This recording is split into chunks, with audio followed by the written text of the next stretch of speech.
Bonjour à tous, mon nom est Jean-François Allé, président de la Chambre de commerce de la MRC de l'Assomption.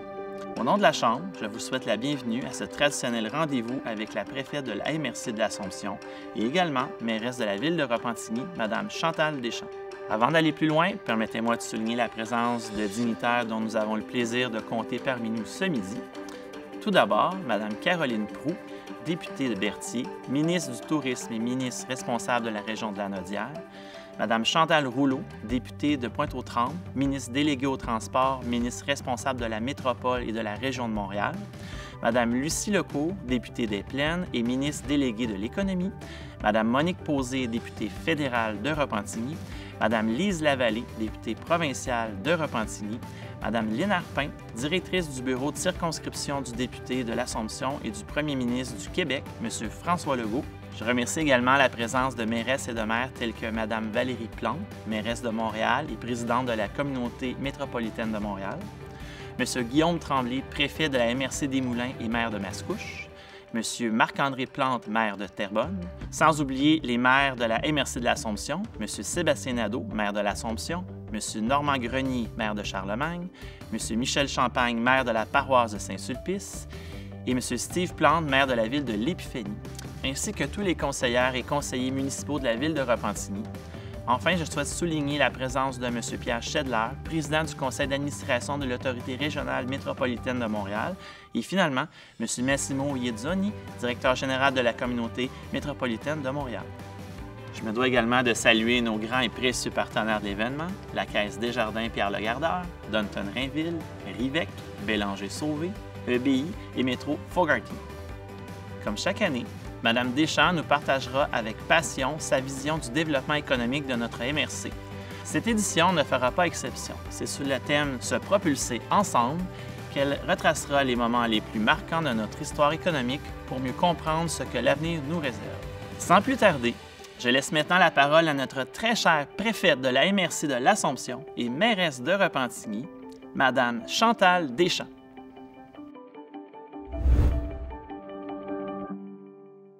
Merci Jean-François pour ces bons mots.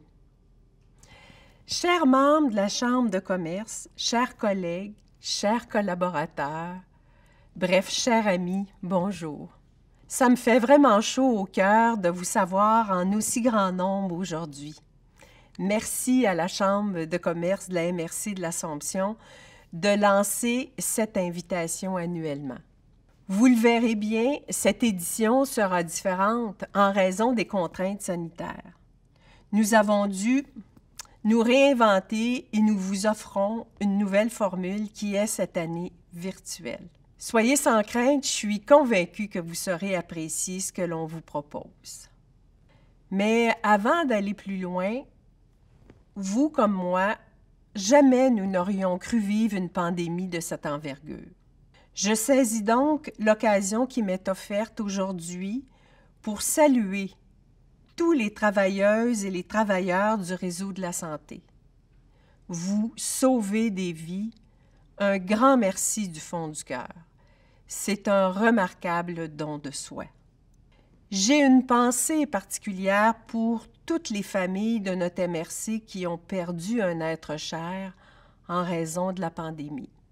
Je salue également les propriétaires et les commerçants qui ont rencontré des difficultés majeures et qui ont des défis impressionnants à surmonter.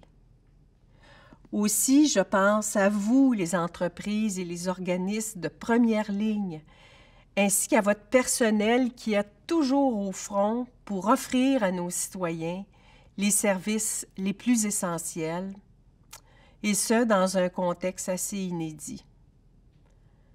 Un grand merci. Si nous sommes réunis aujourd'hui, c'est pour parcourir ensemble un court voyage dans le temps qui va nous permettre de comprendre d'où l'on vient pour mieux saisir où l'on va. Commençons en 1997. Quel âge aviez-vous à cette époque? Que faisiez-vous il y a 24 ans? Où étiez-vous rendu dans votre carrière? Étiez-vous installé à l'Assomption, à Saint-Sulpice, à l'Épiphanie ou encore à Charlemagne ou à Repentigny? Débutiez-vous une carrière professionnelle ou étiez-vous encore aux études?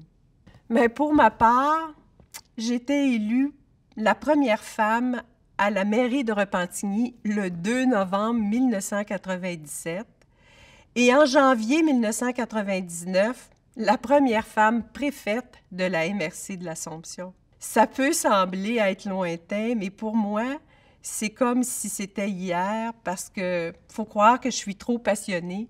Je n'ai jamais vu passer ces 24 dernières années.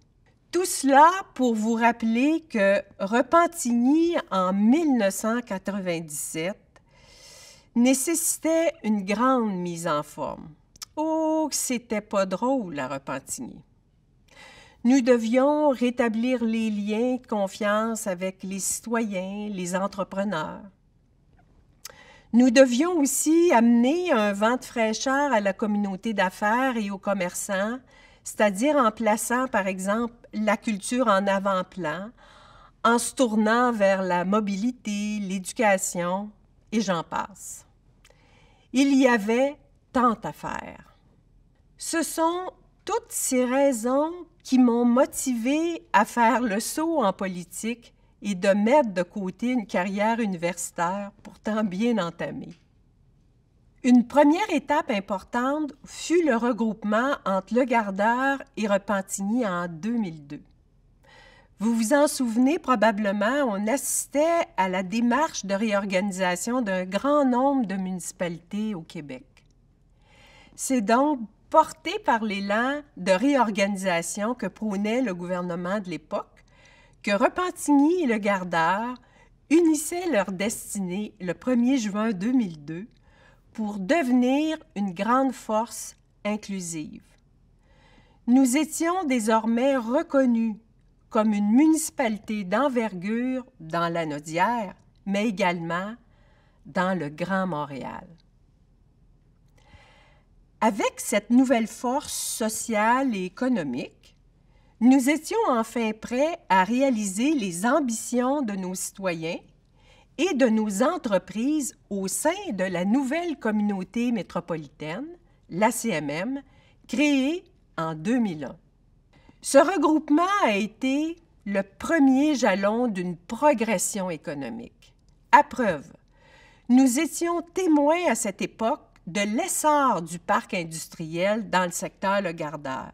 Ce fut d'ailleurs la première fois que la ville de Repentigny se dotait de règles pour s'assurer que le peu de terrain encore disponible sur le territoire soit occupé par des entreprises créatrices d'emplois à valeur ajoutée. Et le résultat final a dépassé largement nos attentes avec l'arrivée de 50 entreprises et la création de près de 1000 emplois. Du jamais vu à l'époque. Cette union nous a aussi amené à la création d'un centre-ville que je qualifierais nouvelle génération. Pour celles et ceux qui l'ont vécu, le tournant des années 2000 fut pour la nouvelle ville de Repentigny sous le signe de l'effervescence. Je dois admettre qu'il fallait avoir un courage politique rarement égalé, et c'est avec l'équipe du temps que nous avons tous travaillé fort pour reconstruire cette force économique. Souvenons-nous de la réfection de cette vieille rue Notre-Dame qui avait plus de 50 ans. Il aurait fallu un investissement de 10 millions de dollars, nécessaire pour nous doter d'infrastructures modernes, sécuritaires et durables, mais pouvant accueillir de nouveaux projets à la hauteur de nos aspirations. C'est ainsi que l'on a vu apparaître la résidence pour personnes âgées du groupe Maurice, les cours du chemin du Roi, le café Morgane, la Piazzetta, des bureaux professionnels, et plus récemment, de nouveaux commerces tels que Randolph, Tomates Basilic, Les Voisins, la Brûlerie du Roi, pour ne nommer que ceux-ci. Et qui se souvient du déménagement de l'ancien Rona et son clos de bois? Ou encore le fameux garage municipal qui était une véritable verrue en plein centre-ville. Bien, tous ces vestiges ont laissé place à des édifices signatures au cœur d'un centre-ville réinventée. Depuis cette revitalisation, nous avons pu être témoins de l'engouement de la communauté d'affaires et d'investisseurs privés pour le développement immobilier, un véritable legs pour les générations futures qui pourront aussi en bénéficier. À ce jour, ce sont plus de 300 millions de dollars du secteur privé qui ont été investis dans le centre-ville. Et c'est tout ce redéveloppement et cette réinvention qui ont permis la naissance de l'espace culturel et du nouveau centre-ville, sans lesquels on n'aurait jamais pu réussir à transformer notre vision en action. Parlant de l'espace culturel, c'est quoi au juste? Ce sont le Centre d'art Diane Dufresne, le nouveau théâtre Alphonse Desjardins, son parvis, les jardins d'art public l'entourant, ainsi que la promenade du temps Mémoria. Mais c'est aussi la bibliothèque Robert-Lucier, le parc de l'île Lebel, l'église patrimoniale de la Purification en 1723, la plus ancienne église du diocèse de Montréal. Évidemment, il y a aussi vous, les commerçants, qui faites vivre cet espace culturel et ce centre-ville. Et c'est grâce à la mobilisation historique de notre communauté d'affaires, jumelée à votre volonté d'être partie prenante dans la réalisation de projets culturels, que notre identité économique et sociale ait pu s'étayer de la sorte. Nos gens d'affaires d'ici ont fait preuve de solidarité et d'une détermination remarquable pour voir apparaître ce grand projet phare, l'espace culturel et son nouveau théâtre. Ce sont plus de 2 millions de dollars qui ont été versés par les grands donateurs pour sa réalisation. Ça, ne l'oublions jamais. Dans notre MRC, notre approche de culture de proximité est celle de la mutualisation et de la complémentarité des équipements, des expertises et des talents. Au-delà de ces principes, cela se vit sur notre territoire grâce à nos deux grands diffuseurs que sont la RAMusique et la Corporation Hector Charland. Autrement dit, nos deux diffuseurs arrivent à trouver ensemble le bon artiste pour la bonne salle afin qu'il puisse se produire au bon endroit avec le bon public. Et d'ailleurs, je profite de l'occasion pour saluer bien bas M. Michel Racette, président de la RAMusique, et sa directrice générale, Mme Gisèle Côté, ainsi que M. Guillaume Beaupré, président d'Hector Charland, et son directeur général, M. Claude de Grandpré. Au fond, la mutualisation des expertises représente une mise en commun et un partage du savoir culturel pour contribuer à l'économie circulaire, c'est-à-dire pour faire rouler l'économie. Et qui en profite? Ce sont tous nos citoyens et vous, les gens d'affaires. La culture est payante pour une communauté. Tout ce qui gravite autour de la musique, du théâtre, des événements, des expositions, ça stimule l'économie, autant locale que régionale, ne serait-ce par la consommation de proximité, le tourisme, la restauration, et j'en passe. Mais sachez toutefois que nous sommes pleinement conscients des impacts de la situation sanitaire sur le monde de la culture actuellement. Au-delà de la fragilité financière que cela a pu occasionner auprès des travailleurs culturels ou encore dans le milieu du spectacle, par exemple, nous savons qu'il est plus que jamais nécessaire de supporter ce secteur par la mise en place de mesures d'urgence afin qu'il retrouve rapidement un semblant de normalité. Mais la pandémie nous aura aussi confirmé que la culture fait du bien. Elle est source de réconfort, elle nourrit les âmes. Et à titre de présidente de la table métropolitaine sur la culture, formée d'acteurs des milieux municipaux culturels et du monde des affaires, je peux vous assurer que nous travaillons en ce sens. 2014, si je vous dis la fermeture d'Electrolux, Ça nous laisse un goût amer, hein, n'est-ce pas? Parce que c'était toute une tuile qui nous tombait sur la tête. Je me souviens qu'avec tous mes collègues, mairesse et maires du temps, plutôt que de baisser les bras face à cette tragédie économique et humaine, nous avons relevé nos manches pour transformer profondément nos façons de faire en se tournant vers une économie beaucoup plus actuelle, attractive, innovante pour l'ensemble de notre territoire. Et c'est avec une aide gouvernementale de plus de 600 000 $ que nous avons développé ensemble cette vision audacieuse.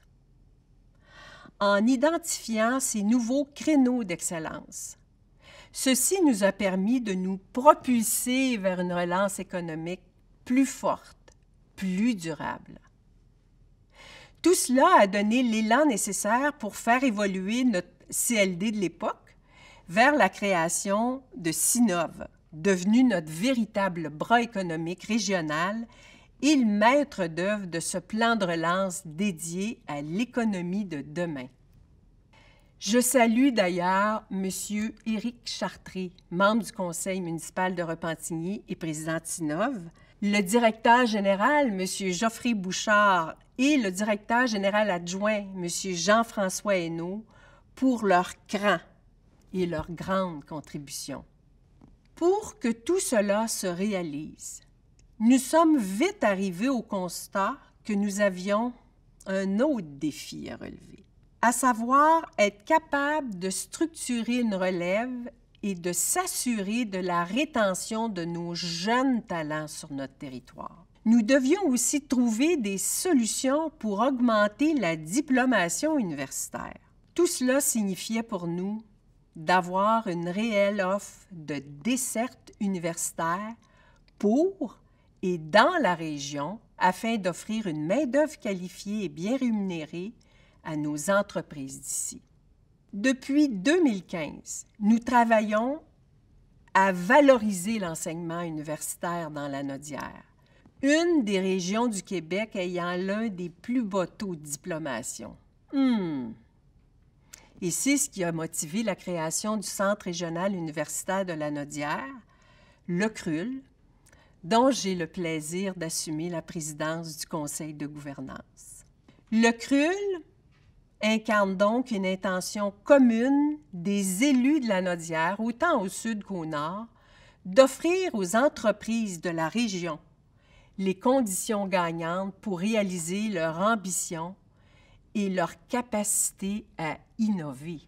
En l'espace de 3 ans d'existence seulement, ce sont 3 universités partenaires, l'Université du Québec à Trois-Rivières, l'Université du Québec à Montréal et l'Université de Montréal, qui offrent actuellement plus de 25 programmes répartis à travers 4 sites de la région: Joliette, l'Assomption, Repentigny et Terrebonne.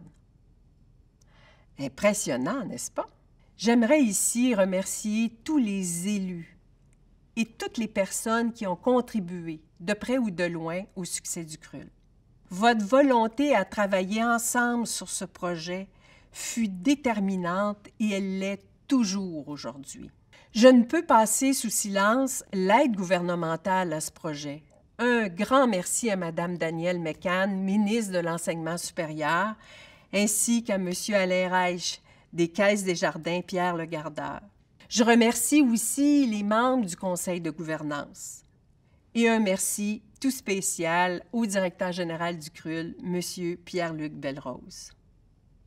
Je vous ai fait voyager dans le temps depuis mon arrivée en politique en 1997.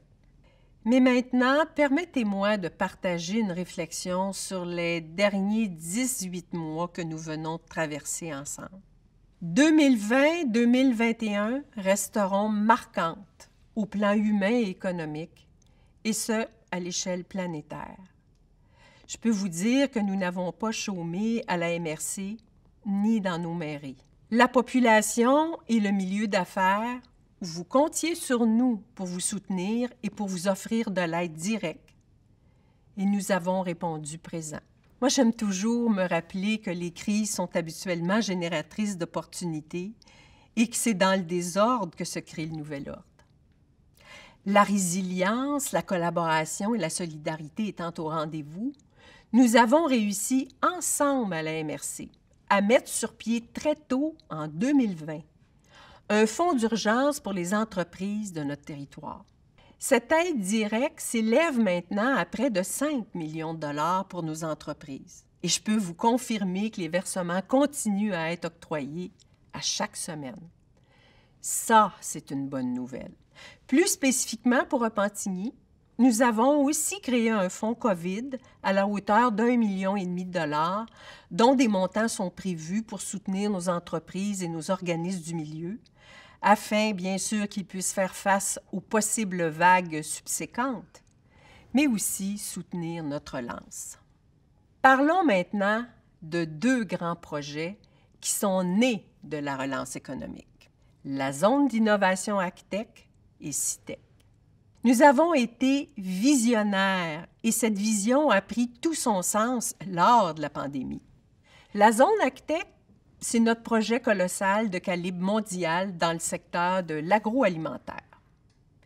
Il s'agit en fait d'une première en son genre au Canada à offrir les meilleurs leviers à nos entreprises spécialisées dans les technologies agricoles innovantes.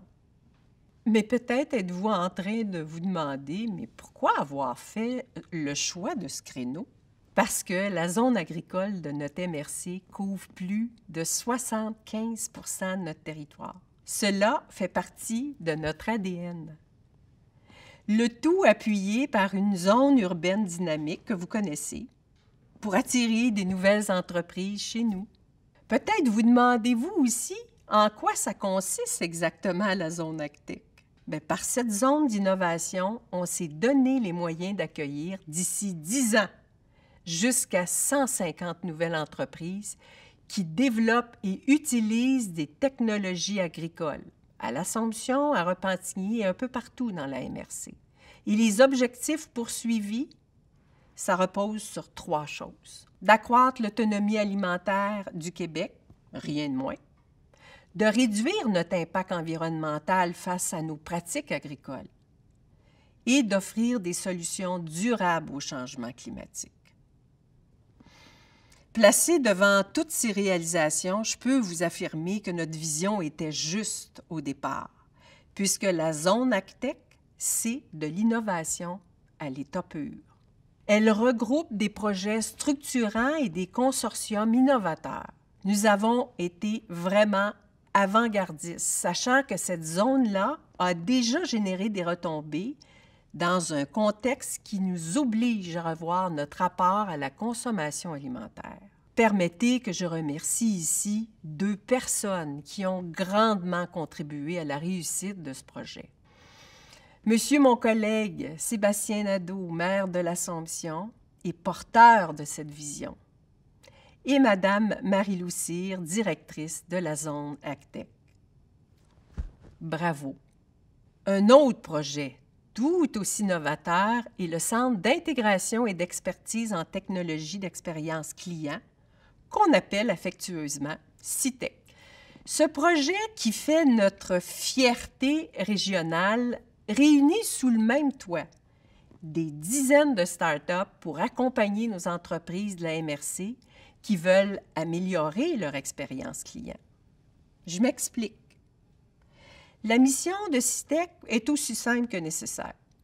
Des entreprises technologiques qui guident des entreprises utilisatrices, comme la vôtre par exemple, dans leur transformation numérique. Cela se fait, tenez-vous bien, actuellement dans plus de 21 secteurs d'activité aussi variés que le tourisme, le commerce de détail ou bien la restauration.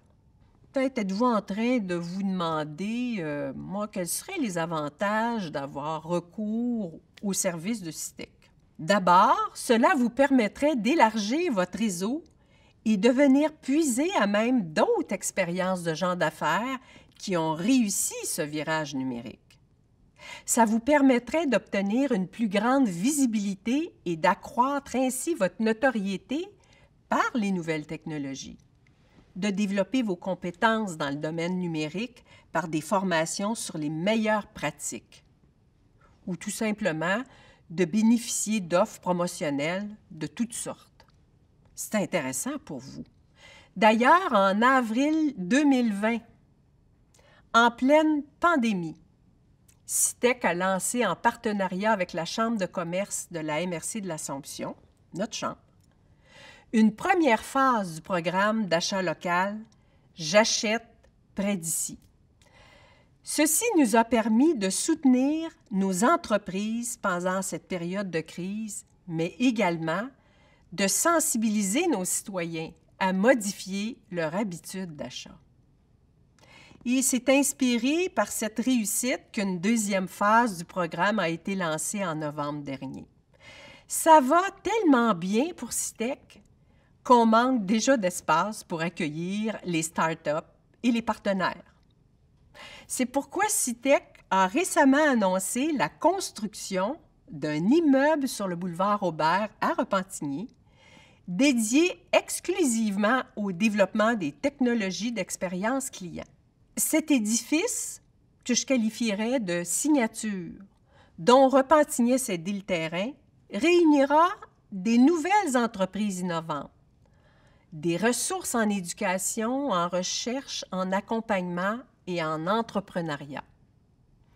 Et son ouverture est prévue à l'automne 2022.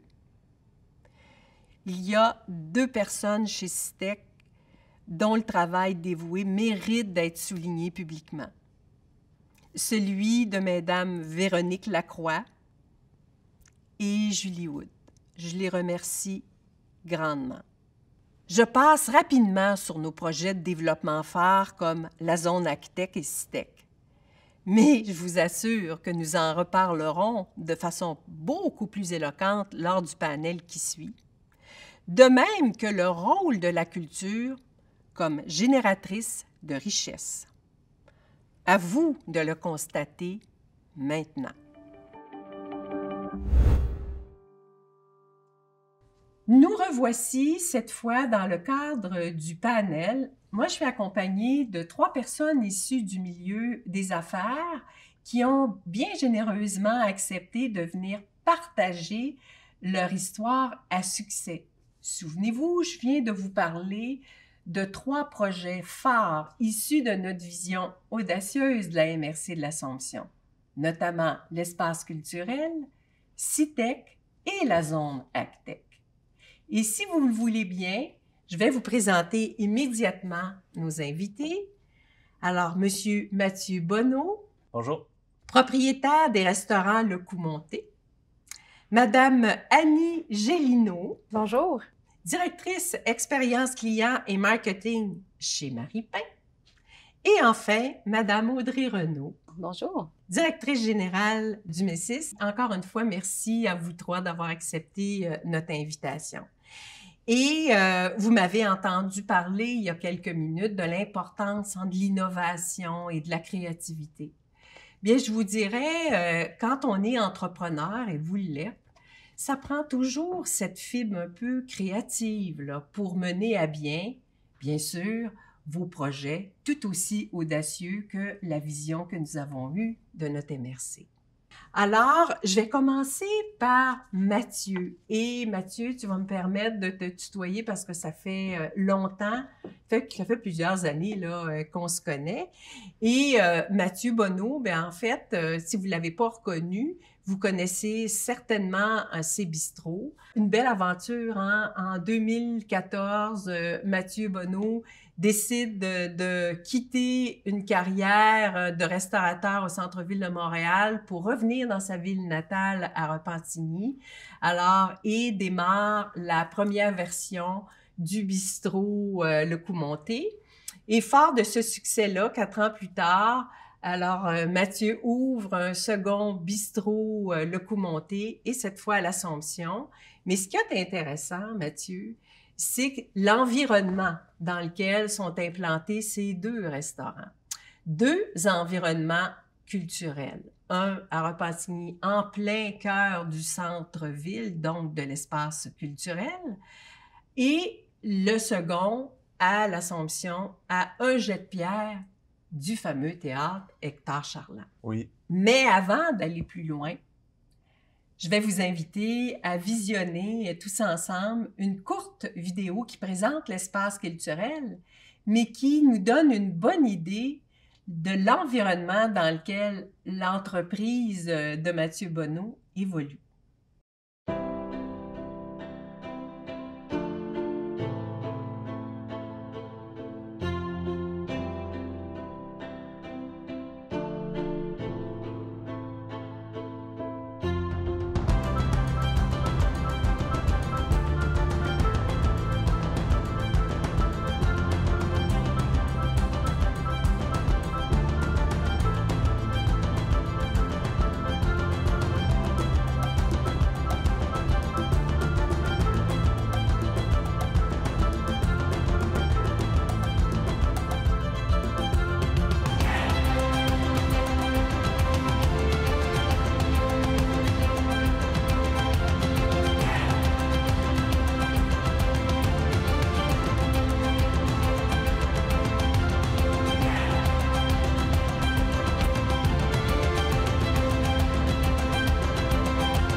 On vient de voir une magnifique vidéo sur l'espace culturel et ça nous donne, dans le fond, une bonne idée de l'environnement dans lequel évolue, comme je le disais tantôt, l'entreprise de Mathieu.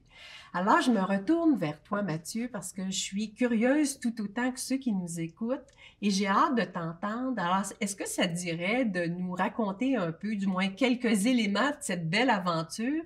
Comment c'était venu, ça, l'idée de, j'ai envie de dire, de voir la culture de proximité comme un levier ou un incitatif ou même une opportunité pour ton entreprise? En fait, quand je suis revenu à Repentigny, dans ma ville natale, ce qui m'intéressait en premier, c'était de retrouver les gens, de retrouver l'environnement que je connaissais. Puis, je me rappelle, la première chose qui m'a marqué quand je suis revenu à Repentigny, c'est la rue Notre-Dame. Comment la rue Notre-Dame avait changé. Après ça, j'ai vu les commerces de proximité, le Café Morgane, Marie-Pain. Je me suis dit, c'est là que ça se passe. Et ensuite est venu l'espace culturel et c'était comme la surprise qui arrivait, la cerise sur le sundae. Je me disais, ah, OK, là, ça va bouger encore plus dans ce coin-là. Et ce que je me suis rendu compte, c'est que c'était les gens aussi à l'intérieur de l'espace culturel qui étaient formidables. Ces gens-là sont venus à moi. J'ai même pas eu besoin d'aller vers eux. Souvent, quand tu arrives dans une ville, il faut que tu ailles vers les gens, tu veux leur parler de tes futurs projets. Mais là, c'est eux qui sont venus vers moi avec des idées, puis des idées créatives, puis justement dans tout ce qui représentait mes valeurs. Dès la première année, on a vu tout de suite la différence avec l'été Poitras. Le défi en restauration, c'est vraiment d'avoir des gens locaux qui restent dans leur ville ou attirer d'autres gens pour qu'ils puissent consommer dans les restaurants autour. Et l'été Poitras a amené tellement de gens à Repentigny que ça a doublé notre chiffre d'affaires. Même chose avec l'exposition de Monsieur Taillebert où on parlait de ses créations, pas juste du stade olympique, mais tout ça est tellement intéressant puis ça amène vraiment une autre clientèle au restaurant. Par exemple, pour chaque exposition, on créait un plat. C'était vraiment stimulant pour les chefs. À travers les créations qu'on faisait dans le restaurant, on apprenait à découvrir l'artiste ou la personne derrière chaque exposition au centre Diane Dufresne. Donc, ça a vraiment été une expérience stimulante pour nous. Merci, Mathieu. Je me retourne maintenant vers notre seconde invitée, Annie Gélineau. Bonjour. Rebonjour plutôt. Je pense qu'on va se tutoyer pour ce panel-ci parce que dans le fond, on se fréquente à l'occasion. En tout cas, moi, je suis une bonne cliente.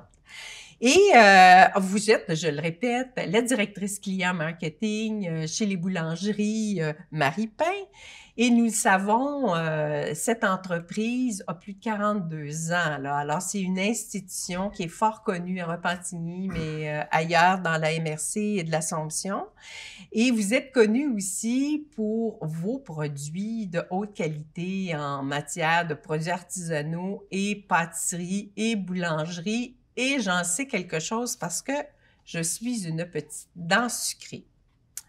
Mais au-delà de cette longévité, qualité de produit que vous offrez à tous nos citoyens, vous avez décidé de prendre le virage numérique. Et ça, c'est toute une décision pour une entreprise et vous avez décidé de le faire avec Citec. Avant d'aller plus en détail dans le témoignage que tu vas nous livrer, Annie, et dont nos gens vont pouvoir profiter, alors je vous invite à regarder une courte vidéo sur Citec, mais pour bien comprendre la portée de Citec sur les entreprises de chez nous. Bienvenue chez Citec.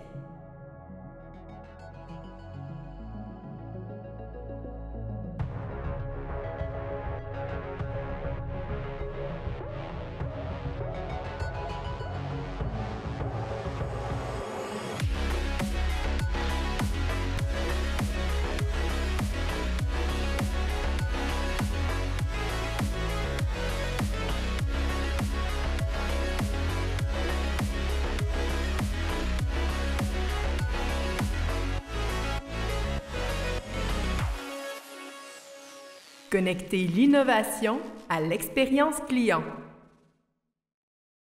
C'est vraiment fascinant hein, quand on voit tout ce qui se fait à Citec. Et moi, ça m'impressionne des entreprises comme chez vous qui avaient pris le virage numérique. Alors, Annie, est-ce que ça te dirait de partager avec nous comment ça s'est passé avec Citec? Puis d'où ça vous est venu, cette notion de virage numérique? Effectivement, l'année dernière, qui a été quand même une grosse année pour tout le monde, on était beaucoup dans le quotidien en réaction rapide. Puis on s'est dit, on s'est vraiment assis pour se dire comment on peut passer à des idées de marketing plus à long terme et en même temps récompenser nos artisans qui sont nos boulangers, nos pâtissiers et aussi vraiment s'approcher de nos clients. Donc, on a approché Citec pour 2 grands projets. Le premier qui était le nouveau site Internet qu'on est en train de travailler avec eux, donc pour promouvoir nos produits artisanaux et pouvoir aller chercher le plus grand nombre de clients qui se déplaçaient moins en boutique. Et le deuxième projet avec le Citec était le programme Récompense avec Freebies qui travaille avec Moi j'achète près d'ici, donc qui promouvoit l'économie locale et qui nous permet aussi de contacter un plus large champ de clients puisqu'on est beaucoup de commerçants qui travaillent ensemble. Donc, ça nous permettait des 2 côtés de remercier nos artisans et de remercier nos clients avec ces 2 grands projets-là. Mais Annie, c'est tout à votre honneur parce que c'est un projet qui est très audacieux puis on sait là, qu'on attend des retombées là, bientôt pour l'entreprise. Bien, bravo, bravo. Je vais poursuivre cette fois-ci avec Audrey Renaud, directrice générale du Messis, qui est une entreprise de notre MRC. Et si j'ai bien compris, là, votre mission, c'est de créer un environnement propice à, je vous dirais, réinventer ou révolutionner la façon de cultiver et de façon à avoir des aliments à longueur d'année. Et ça, c'est vraiment extraordinaire. Et on en a parlé là, hein, tantôt de la zone AgTech.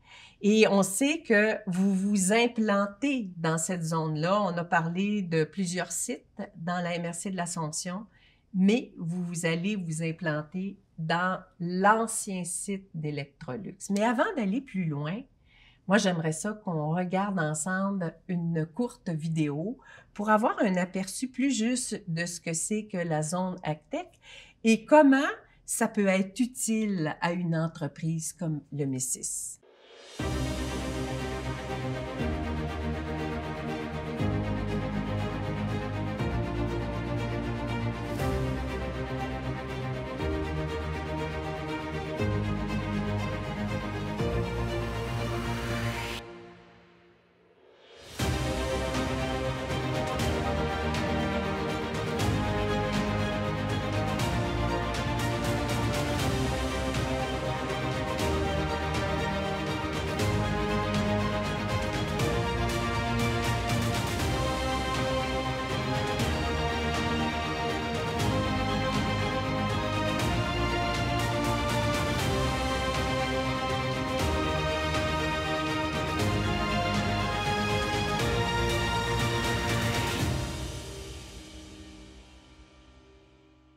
On vient de voir une vidéo qui nous montre comment la zone AgTech vient révolutionner l'agriculture au Québec. Et moi, je suis emballée là, d'être en présence d'une directrice générale d'une entreprise vraiment spéciale. Et j'aimerais ça que vous preniez quelque temps pour nous présenter qu'est-ce que ça fait dans la vie, le MESIS, et en quoi c'est utile de vous associer à la zone AgTech? Avec grand plaisir. En fait, le projet MESIS, Économie circulaire, d'où le nom complet, c'est un projet qui va aller marier différentes technologies connues, mais pour en faire une plateforme agroalimentaire, donc une plateforme alimentaire qui est très performante. Donc, en bref, ce qu'on va faire, c'est qu'on va utiliser une centrale thermique performante qui va alimenter en énergie la plateforme alimentaire. Donc, c'est une pisciculture, donc une culture de poissons intérieurs, des cultures verticales et d'autres technologies connues, là, donc en environnement contrôlé. Puis, on finit ça avec des serres sur le toit. En fait, la beauté du projet, si je peux me permettre, c'est qu'il y a une circularité là-dedans. C'est-à-dire, les déchets, ce qu'on va appeler, nous, les extrants de produits agroalimentaires puis les produits piscicoles, on va les utiliser comme intrants dans notre centrale thermique. Donc, pour créer de l'énergie, d'où la circularité du projet. L'idée est venue initialement du projet MESIS Économie circulaire pour tenter de revaloriser le site d'Electrolux qui était, comme vous l'avez mentionné un petit peu plus tôt, là, qui est implanté à l'Assomption. Il y avait un potentiel monstre. Puis c'est là que la zone AgTech est arrivée avec une vision, une philosophie de tout ça, en collaboration, en fait, avec votre homologue, Monsieur Sébastien Nadeau, le maire de l'Assomption. Et c'est là où les deux porteurs du projet ont décidé d'implanter MESIS Économie circulaire au sein de la zone AgTech, en plus de pouvoir même valoriser l'énergie surplus de notre production agroalimentaire pour pouvoir en faire bénéficier aux voisins de la zone AgTech. Merci Audrey pour ce témoignage si inspirant parce que c'est vraiment l'agriculture et la production du futur. Je profite de l'occasion qui nous est donnée d'avoir à nos côtés 3 personnalités du milieu des affaires et de revenir un peu sur les 18 derniers mois de cette pandémie. Croisons-nous les doigts, souhaitons que ça se termine bientôt, parce qu'on le sait, comment c'est exigeant pour toutes les entreprises qui, et je suis persuadée, vous avez été déstabilisées. Et comment ça commande de la détermination, de la résilience, mais aussi de la créativité. Et j'avais envie de vous demander si vous êtes d'accord de parler un peu de ce que vous avez vécu et si vous avez trouvé des issues heureuses, de partager peut-être quelques suggestions ou quelques idées géniales avec les gens qui nous écoutent. Alors, je ne sais pas qui veut plonger. Pour moi, ce que j'ai réalisé, en fait, pendant la pandémie, la chose la plus importante, c'était l'équipe. D'avoir des idées, pour moi, c'est facile, mais de les mettre en place, c'en est une autre. J'ai des personnes très organisées autour de moi. J'ai des personnes aussi qui sont très bons avec les chiffres. Donc, on a pu prendre tous les projets, les mettre sur papier et les présenter aussi à une ville qui a été collaborative. Par exemple, la bouffe nomade qu'on a installée dans l'espace culturel, le chapiteau qu'on a implanté l'été dernier dans le stationnement du restaurant. Et une ville qui a été collaborative pour faire participer ces projets-là, ça a été quelque chose d'excessivement important. Puis c'est ça, c'est les gens qui nous entourent qui est important. C'est vraiment de pas l'oublier. Je peux le nommer Mathieu Perrault, c'est mon chef. Puis Simon Fichot, mon gestionnaire. C'est une équipe hors pair qu'on avait pour passer à travers la pandémie. Je rebondis sur ce que Mathieu était en train de dire. Je pense que l'équipe fait vraiment une différence dans ces moments-là. L'équipe, c'est les gens qui travaillent auprès de la clientèle, qui est à l'écoute, qui les entendent, qui leur conseillent les produits, puis c'est des gens qui en consomment aussi. Je pense que le fait d'être à l'écoute de ces gens-là nous amène des idées, nous aide à se re-questionner, puis d'innover pour offrir exactement ce que la clientèle demande, parce que c'est comme ça, il faut agir dans ces moments de crise-là, puis ça nous permet de penser à long terme sur plein de choses innovantes. Donc, ça a eu beaucoup de bien, ce qui se passe, ouais.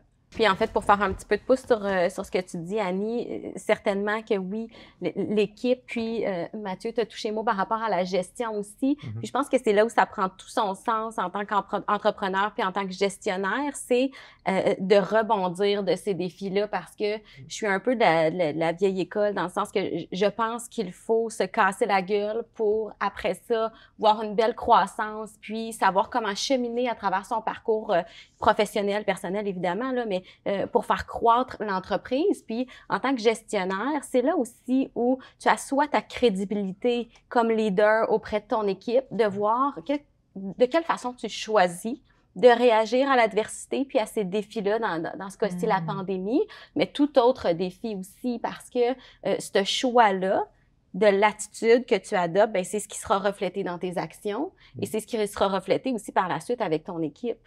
Donc, c'est là où d'être si bien entouré, ben ça prend tout son sens. C'est vrai ça.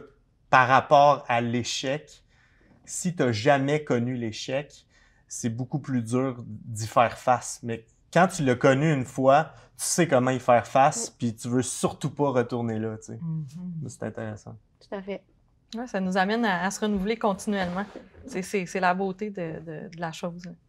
Puis se renouveler, mais aussi, je pense que la pandémie nous a appris que comme entrepreneur, c'est important de se diversifier. Tu sais, parce que si tu es toujours dans le même créneau, ben tu mets tes œufs toujours dans le même panier, ben ça peut jouer contre toi comme pendant une pandémie. Tu sais.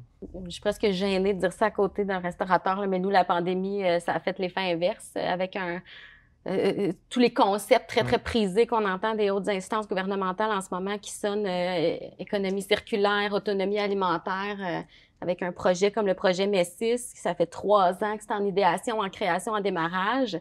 Mais c'est sûr qu'on a pris la petite vitrine naturelle que la pandémie a offert pour démarrer vraiment et mettre sur pied ce projet-là. Puis c'est presque malaisant à dire qu'une tragédie sociale et humaine et médicale de la sorte puisse faire décoller des entreprises, mais dans notre cas, ça a été très bénéfique. Ce que nous avons entendu, j'espère que pour vous, les gens qui nous écoutez, c'est inspirant pour vous et que ça vous met vraiment la puce à l'oreille sur comment se réinventer dans vos propres entreprises. Bien, moi, je veux vous remercier sincèrement parce qu'on a passé vraiment un bon moment ensemble. Merci d'avoir été avec nous.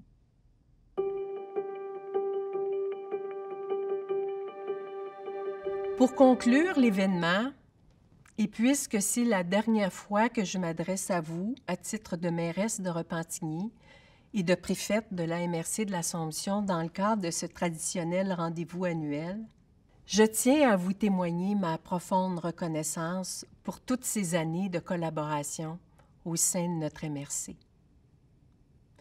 Ce fut un honneur pour moi de pouvoir travailler à réaliser des projets aussi porteurs que structurants, avec des équipes passionnées, en ayant toujours la confiance du milieu des affaires.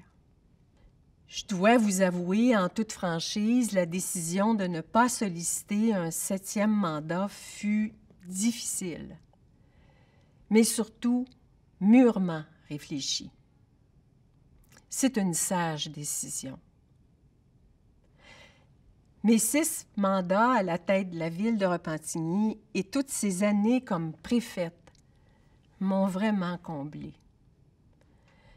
Cela a été un réel privilège de piloter avec votre complicité la destinée de notre communauté comme on l'a fait.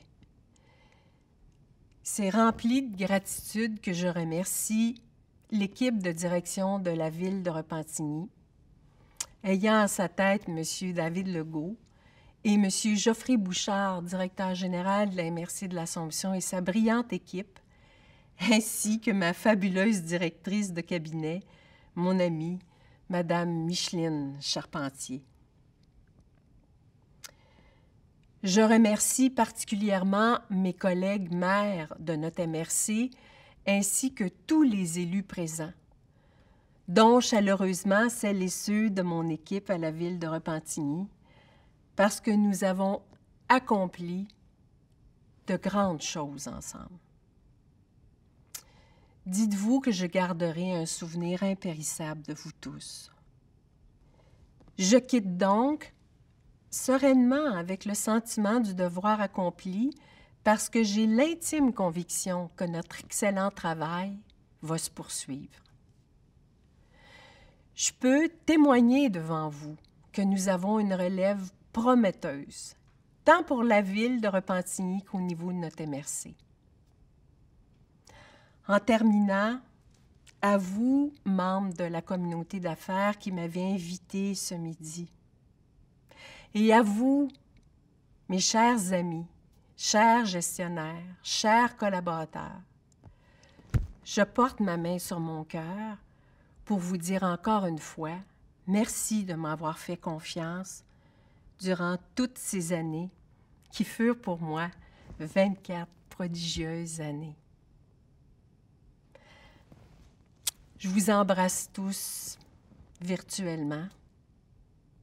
Sincèrement, merci.